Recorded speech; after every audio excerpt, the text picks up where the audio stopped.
Hey everyone, today we're diving into another terrifying case. Please support my channel by hitting that subscribe button and turning on the notifications. A lot of people enjoy traveling solo without worrying that something bad could happen.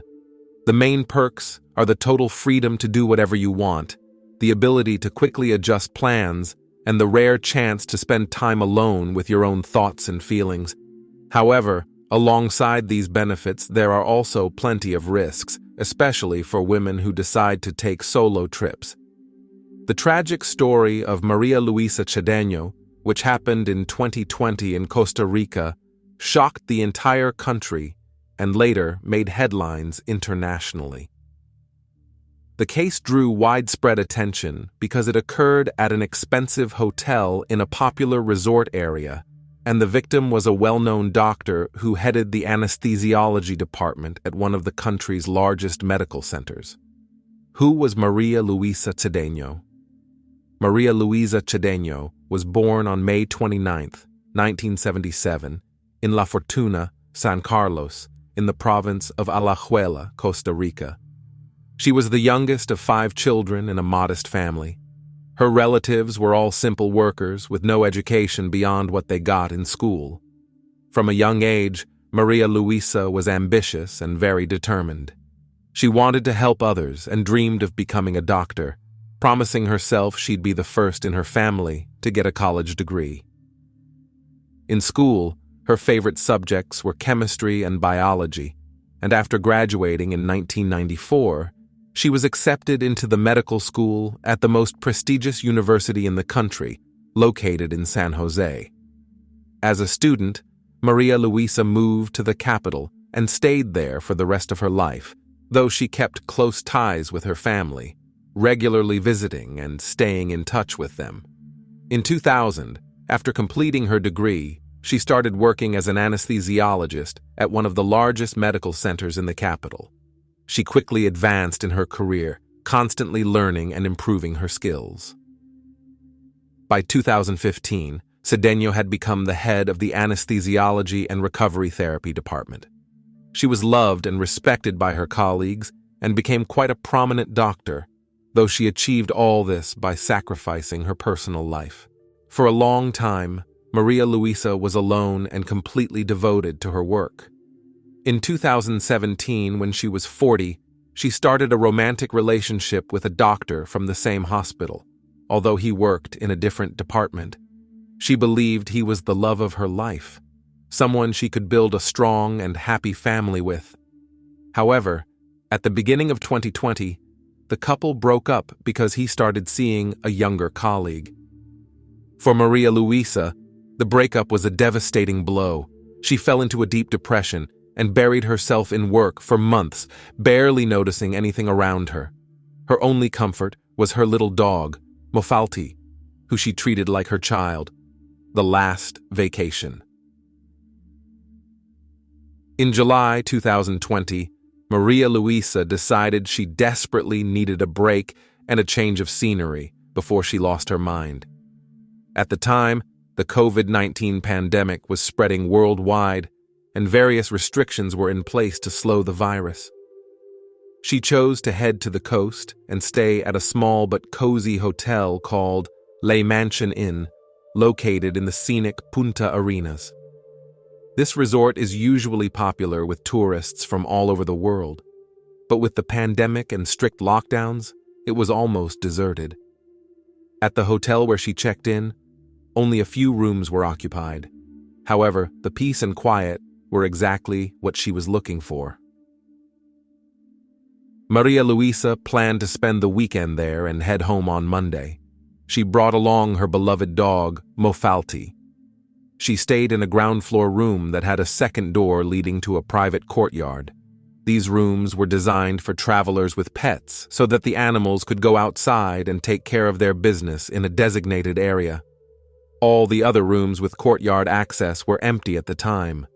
On July 18th, Maria Luisa checked in, dropped off her things, and headed to the beach. The next day passed just as quietly. She strolled along the shore, sunbathed, had dinner at the restaurant, and then went back to her room. She called her mother, and they talked for about half an hour. Maria Luisa mentioned how empty the hotel was, with only a few staff members, most of whom were juggling multiple jobs. She planned to check out the next morning after breakfast, but she never made it that far. A lifeless body, wrapped in a sheet. On the morning of July 20th, Maria Luisa didn't show up for breakfast. The hotel staff noticed this because there were so few guests, but they didn't think much of it, assuming she was just sleeping in before heading home. But when checkout time came and she still hadn't appeared, they decided to check her room. 2 staff members knocked on Maria Luisa's door, but there was no answer. They could hear her dog barking inside, so they knew she had to be there. They kept knocking and calling her name, but the only response was the barking. So, they went around to the courtyard to see if they could reach her that way. The second door was unlocked, and the staff decided to enter to make sure everything was okay. As soon as they stepped inside, they noticed brownish stains on the floor that looked like dried blood, and on the bed, they found a body wrapped in a sheet. The hotel staff immediately called emergency services and informed the management. Unfortunately, the paramedics could only confirm that Maria Luisa was dead. She had been killed several hours before her body was found. Everything about the scene was strange, from the condition of the room to the circumstances of her death. The investigation begins. Maria Luisa's body showed multiple cuts, bruises, and bite marks left by different people. Defensive wounds on her hands indicated that she had fought back fiercely. The cause of death was mechanical asphyxia and a broken neck.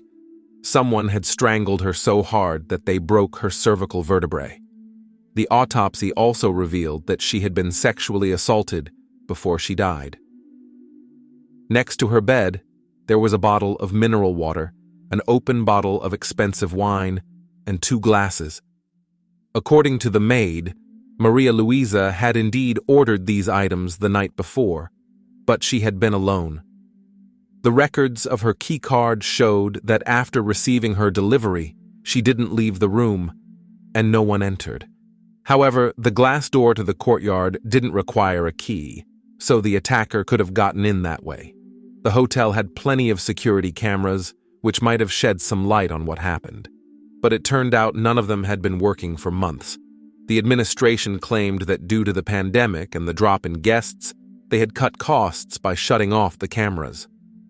Forensic experts tested the bite marks on Maria Luisa's body for DNA, hoping to find the killer's saliva, but the results were shocking. The saliva found in the wounds was her own. Because the bite marks were on her face, neck, and chest, where she could not physically reach, investigators concluded that the perpetrator intentionally stained the wounds with her saliva to cover his tracks. Another surprising detail came from the pathologist, who reported that her body had been thoroughly washed after death. This meant that after she was attacked, tortured, and strangled, the perpetrator or perpetrators took her body to the bathroom, washed her, then laid her on the bed, stained the bite marks with her saliva, and wrapped her in a sheet. Since the hotel's cameras weren't working and the place was almost empty due to the pandemic, no witnesses were found. None of the guests or staff reported seeing or hearing anything unusual, and no strangers were spotted on the property. The first suspect. News of the brutal murder of a well-known anesthesiologist quickly spread across the country, causing a huge public outcry. The police needed to solve the case as soon as possible and figure out who could have been so cruel to an innocent woman. When the victim's family was asked if she could have had a brief vacation fling, they were sure the answer was no. She was still heartbroken over her recent breakup and hoping for reconciliation. As for the 2 glasses found in the room, Maria Luisa's sister explained that she always used 2, one for wine and one for water. The forensic results confirmed this, as only the victim's fingerprints and lip marks were found on the glasses. During the interview with the police, Maria Luisa's mother suddenly recalled that during her last phone call with her daughter, Maria had mentioned a man who worked at the hotel. She said they had chatted during lunch, and he asked her why she was traveling alone and how long she planned to stay. This gave detectives their first suspect to question. That employee was 38-year-old Teodor Herrera Martinez, the son of a longtime friend of the hotel owner, Harry Bowden. In fact, thanks to his father's connections, Martinez had gotten the job at the hotel. He worked as a bartender and did personal errands for his boss. Right from the start of the interview, Martinez acted strange, very nervous, and claimed he didn't remember Maria Louisa or ever talking to her. Fresh scratches were clearly visible on his cheeks and neck, and he couldn't give a clear explanation of where they came from. When he was asked to remove his shirt, similar scratches were found on his chest and shoulders. Detectives suspected the victim had left those marks while fighting for her life, but they needed to wait for experts to confirm. Martinez was arrested, initially for 6 months, while the investigation continued. The second suspect. Forensics confirmed that blood and skin particles from Martinez were found under the victim's nails, but the bite marks on her body didn't match his dental impressions. The police continued to question hotel guests and staff until a 36-year-old man named Luis Carlos Miranda came into focus. He wasn't a regular guest and didn't work at La Mansion Inn, but he was a friend of the hotel owner, which allowed him to stay there for free. One of the bite marks on the victim's body could have been made by Luis, but it wasn't clear enough to be certain.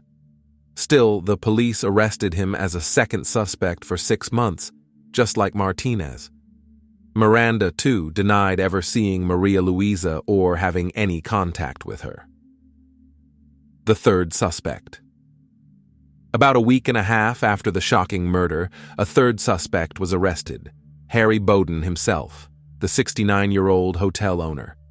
It's worth noting that Bowden, a businessman of Dutch origin, had extensive connections with politicians and entrepreneurs and owned several properties in different countries. What led to his arrest was that one of the bite marks on the victim's body matched Bowden's dental impressions. It also came to light that around 6 months before the murder, Bowden had undergone surgery at the hospital where Cedeno worked.